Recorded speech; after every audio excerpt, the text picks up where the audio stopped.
Hello everyone, welcome to my new video series. This video series is dedicated for C programming. तो आज के हम इस video में डिस्कस करेंगे हिस्ट्री ऑफ सी प्रोग्रामिंग और हम देखेंगे कुछ बेसिक कंसेप्ट सी प्रोग्रामिंग की। तो सबसे पहले सी प्रोग्रामिंग को डेवलप किया था डेनिस रिची ने AT&T Bell Labs of USA in 1972। 1972 में यूएसए की बेल लैब्स में डेनिस रिची ने इसे डेवलप किया था। सी प्रोग्रामिंग से पहले हम लैंग्वेजेस यूज करते थे Pascal, COBOL, Fortran, JOSS, Simula, BCPL etcetera. C programming बहुत जल्दी ही बहुत पॉपुलर लैंग्वेज बन गई क्योंकि ये बहुत इजी थी एक्सेस करने में और ये एफिशिएंट थी और इसे बहुत इजीली लर्न किया जा सकता था। सी प्रोग्रामिंग एक मिडिल लेवल लैंग्वेज है बिकॉज इसमें हाई लेवल और लो लेवल दोनों कंसेप्ट अचीव होते हैं। हाई लेवल लैंग्वेज में हम इसे स्क्रिप्टिंग के तौर पे यूज कर सकते हैं सॉफ्टवेयर में। We can develop scripting for software और लो लेवल लैंग्वेज में हम ड्राइवर्स की स्क्रिप्टिंग या कैरेनाल की स्क्रिप्टिंग के लिए इसे यूज कर सकते हैं। सबसे पहले इसका यूज जो हुआ था वो री इम्प्लीमेंटेशन के लिए हुआ था कैरेनाल के यूनिक्स ऑपरेटिंग सिस्टम में। This language is also standardized by ANSI, which stands for American National Standard Institute in 1989। 1989 में ANSI ने इसे स्टैंडर्डाइज किया, इसलिए हम इसे ANSI-C भी बोलते हैं। ये फॉलो करता है प्रोसीजरल प्रोग्रामिंग। प्रोसीजरल प्रोग्रामिंग क्या होता है? It writes list of instruction to tell the computer what it should done step by step to finish the task at hand, or in other words breaking down a programming task into a collection of variables, data structure and subroutines। Procedure programming का मतलब होता है कि हम जो programme हमने लिखा है या जो भी हमें कोई टास्क करा है उसे हमने छोटे छोटे प्रोसीजर में डिवाइड कर दिया। सपोज हम आजकल का एग्जांपल है, जैसे इंडिया में कोरोना की वैक्सीन को डिस्ट्रीब्यूट करना है तो इंडियन गवर्नमेंट सबसे पहले सेंट्रल गवर्नमेंट हेल्थ डिपार्टमेंट को वो वैक्सीन प्रोवाइड करेगी। फिर सेंट्रल गवर्नमेंट का वो डिपार्टमेंट इंडिया के जो 28 स्टेट्स हैं उनमें डिस्ट्रीब्यूट करेगा। 28 स्टेट्स में हर एक पर्टिकुलर स्टेट अपने अपने डिस्ट्रिक्ट को वो वैक्सीन डिस्ट्रीब्यूट करेगा और फिर डिस्ट्रिक्ट वाइज वो अपने अपने हॉस्पिटल्स या क्लिनिक्स जहाँ भी वो डिस्ट्रीब्यूट करनी है और एकदम एंड में आके जो हमारा यूजर है मीन्स जो हमारा सिटीजन है उसको वैक्सीन मिलेगी। तो इसमें एक प्रोसीजर फॉलो हुआ, सबसे पहले गवर्नमेंट ने लिया, फिर हेल्थ डिपार्टमेंट ऑफ इंडिया ने लिया एंड सो ऑन, ऐसी हायरार्की की चलती गई। फिर जाके एक एंड पे आके हमारे यूजर को वैक्सीन मिली। सिमिलरली यहाँ भी एक प्रोसीजर फॉलो होता है कि हमने कोई फंक्शन, हम इसमें फंक्शंस में डिफाइन करते हैं सी प्रोग्रामिंग में, ताकि हमारे हर काम को करने के लिए एक पर्टिकुलर फंक्शन हो। जैसे वैक्सीन के डिस्ट्रीब्यूशन में स्टेट एक बॉडी थी जो इसके वैक्सीन के डिस्ट्रीब्यूशन में एक बहुत ही यूजफुल एंटिटी के तौर पे काम कर रही थी। वैसे ही हमारी सी प्रोग्रामिंग में भी फंक्शंस बहुत ही यूजफुल एंटिटी के तौर पे काम करते हैं एक प्रोग्राम के सक्सेसफुल रन होने में। C programming top down approach को फॉलो करती है। टॉप डाउन अप्रोच मीन्स बड़ी प्रॉब्लम्स जो है उनको छोटे छोटे चंक्स में डिवाइड कर लेते हैं। सपोज इंडिया में वैक्सीन डिस्ट्रीब्यूशन की जो प्रॉब्लम थी, अगर डायरेक्टली इंडियन गवर्नमेंट उसे डिस्ट्रीब्यूट करती तो उसे बहुत सारी प्रॉब्लम्स फेस करनी पड़ती बिकॉज ऑलमोस्ट इंडिया की जो पॉपुलेशन है 130 करोड़ है। तो अगर डायरेक्ट इंडियन गवर्नमेंट उसे डिस्ट्रीब्यूट करने जाती तो उसे बहुत सारे इश्यूज फेस करने पड़ते, बहुत से लोगों को वैक्सीन मिलती, बहुत से लोगों को नहीं मिलती, या बहुत से लोगों का डेटा हम मैनेज कर ही नहीं पाते। इसलिए हमने छोटे छोटे चंक्स में डिवाइड कर दिया, पहले स्टेट वाइज फिर district wise and so on. ऐसे ही टॉप डाउन अप्रोच में भी फॉलो करते हैं हम सी प्रोग्रामिंग में। छोटे छोटे चंक्स में अपनी प्रॉब्लम्स को डिवाइड करते हैं और फिर उसे सॉल्व करने की कोशिश करते हैं। हम नेक्स्ट वीडियो में देखेंगे कि कैसे सी प्रोग्रामिंग में हम इन प्रॉब्लम्स को सॉल्व करते हैं। एक डायग्राम आपके सामने है, ये ग्लोबल डेटा।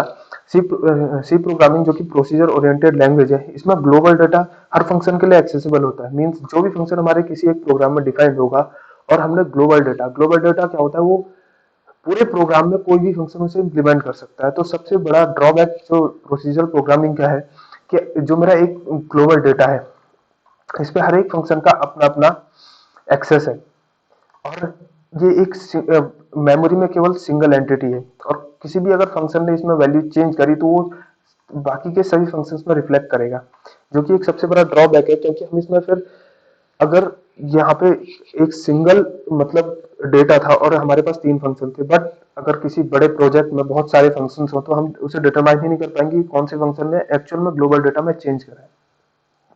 तो यही सबसे बड़ा ड्रॉबैक है प्रोसीजर ओरिएंटेड लैंग्वेज का, इसलिए हमने ऑब्जेक्ट ओरिएंटेड लैंग्वेज में स्विच किया। दूसरा, ये लार्जर प्रॉब्लम को सब प्रॉब्लम्स में डिस्ट्रीब्यूट करता है।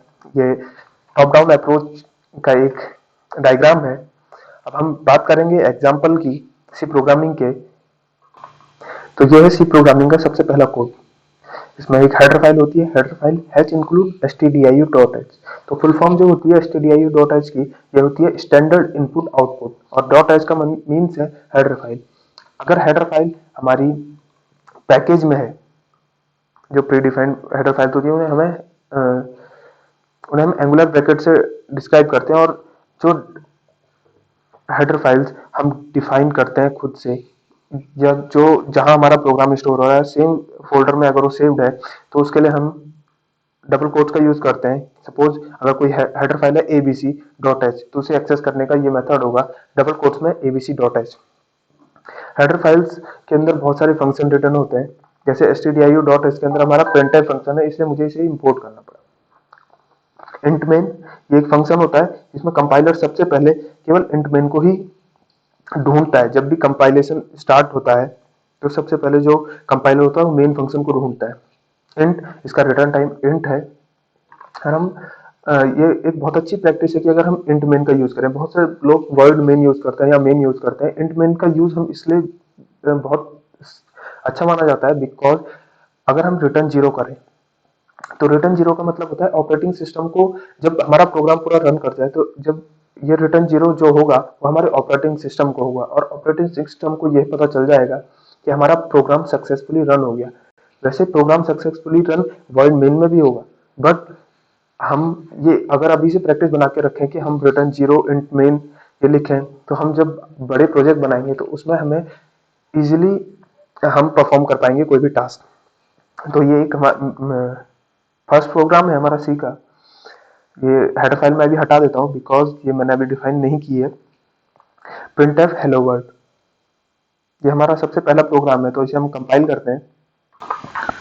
तो ये कंपाइल करने के बाद जो हमें आउटपुट मिला हेलो वर्ल्ड। तो ये हेलो वर्ल्ड कैसे प्रिंट हुआ, जो हमारा printf फंक्शन था उसके अंदर हम जो भी डबल कोट में लिखेंगे वो हमें कमांड प्रॉम्प्ट पे शो करेगा। हम नेक्स्ट वीडियोस में देखेंगे कैसे हम इंटीजर को प्रिंट करेंगे, फ्लोट को प्रिंट करेंगे, या अदर डेटा टाइप्स को प्रिंट करेंगे। अब हम देखते हैं दूसरा प्रोग्राम अपने सी में, जो कि मैंने यूज किया है ग्लोबल वेरिएबल को कैसे फंक्शंस डिफरेंट फंक्शन एक्सेस करते हैं और कैसे उनमें वैल्यूज में चेंज करते हैं। तो मैंने एक ग्लोबल वेरिएबल डिक्लेयर करा है a इक्वल्स टू 4, और 3 फंक्शन डिफाइन किए fun1, fun2, fun3। इसमें जो फंक्शन 1 है इसके अंदर अपना लोकल वेरिएबल b है, फंक्शन 2 में अपना लोकल वेरिएबल b है, और फंक्शन 3 में भी लोकल वेरिएबल b है, और तीनों की वैल्यूज डिफरेंट है। जो फंक्शन 1 है वो a में इंक्रीमेंट कर रहा है, फंक्शन 2 a में डिक्रीमेंट कर रहा है, और फंक्शन 3 a को मल्टीप्लाई 2 कर रहा है। तो मैंने मेन में तीनों फंक्शन को कॉल किया है, और हर एक फंक्शन अपने अपने अकॉर्डिंग a की वैल्यू को चेंज करेगा। तो हम देखेंगे कि कैसे a की वैल्यू में चेंज हुआ, और एट द एंड हमें a की जो वैल्यू मिली वो क्या मिली। तो हम देखते हैं इसे कंपाइल करके। तो जो हमारी आउटपुट विंडो पे स्क्रीन पे शो हुआ है, फंक्शन 1 की जो कॉल हुई उसमें a की वैल्यू 5 थी, a की वैल्यू 4 थी हमारी ग्लोबल, और फंक्शन 1 ने जो उसमें चेंज किया इंक्रीमेंट बाय 1, तो a की वैल्यू हो गई 5, और b की ऑलरेडी डिफाइंड हमने जो वैल्यू रखी थी उसमें 4। फिर जो जब फंक्शन 2 कॉल हुआ उसने a की वैल्यू में डिक्रीमेंट किया, क्योंकि फंक्शन 1 ने उसमें a की वैल्यू में इंक्रीमेंट किया था और वैल्यू बन गई थी 5, और फिर फंक्शन 2 ने उसमें डिक्रीमेंट करके फिर उसे बना दिया 4, और उसके पास जो b था उसकी वैल्यू 3 थी। सो फंक्शन 1 का b और फंक्शन 2 का b एकदम डिफरेंट है, दोनों अपने अपने लोकल वेरिएबल्स हैं उन फंक्शंस के, बट a ग्लोबल है इसलिए जो मेमोरी में तीनों फंक्शंस का ए होगा वो सेम होगा। थर्ड फंक्शन ने ए की वैल्यू 8 कर दी क्योंकि वो मल्टीप्लाई बाय 2 कर रहा था और उसके बी की वैल्यू थी -6, और जो हमारा मेन फंक्शन में बी था उसकी वैल्यू हमें 2 मिल गई। सिमिलरली हमारे सी प्रोग्रामिंग में 32 कीवर्ड्स हैं जिन्हें हम यूज करते हैं। तो वो जो 32 कीवर्ड्स हैं सी प्रोग्रामिंग के वो ये हैं: auto, break, case, char, const, continue, default, do. ये सभी केस सेंसिटिव हैं। मीन्स अगर हम ऑटो का ए कैपिटल कर दें तो वो कीवर्ड कंसिडर नहीं, वो कोई और चीज हो। हम इन 32 कीवर्ड्स को कभी भी कोई वेरिएबल डिक्लेयर नहीं कर सकते या फंक्शन का नाम नहीं दे सकते। हम ये कर सकते हैं कि अगर हमने ऑटो का ए कैपिटल कर दिया या कोई भी एलिमेंट कैपिटल कर दिया, सारे ही एलिमेंट कैपिटल कर दिए, तो हम इसे यूज कर सकते हैं। इसलिए केस सेंसिटिव है। जो मीन्स अगर ये स्मॉल केस में है तो ये स्मॉल केस में ही कीवर्ड कंसिडर होंगे। इन सब का एक अपना अपना यूज है और टास्क इनकी हेल्प से हम सी में बहुत सारे टास्क कंप्लीट करते हैं। हमारे पास सी में इंट, लॉन्ग, शॉर्ट, साइन, कैर, फ्लोट, ये सभी डेटा टाइप्स हैं जिन्हें हम यूज करते हैं कभी किसी वेरिएबल को डिफाइन करने में, एरे को डिफाइन करने में, या स्ट्रिंग को डिफाइन करने में कैर। वॉइड हमारे पास रिटर्न टाइप है, और रिटर्न जैसे हम मेन में यूज करते हैं रिटर्न 0, तो ये रिटर्न है जो फंक्शन रिटर्न करता है अपने कॉलिंग फंक्शन को, जैसे मेन रिटर्न करता है ऑपरेटिंग सिस्टम को। साइज ऑफ, हम किसी वेरिएबल का साइज चेक कर सकते हैं। इफ एल्स, ये कंडीशन के लिए यूज होते हैं। हम देखेंगे इन नेक्स्ट वीडियोस में। आज के लिए बस इतना ही।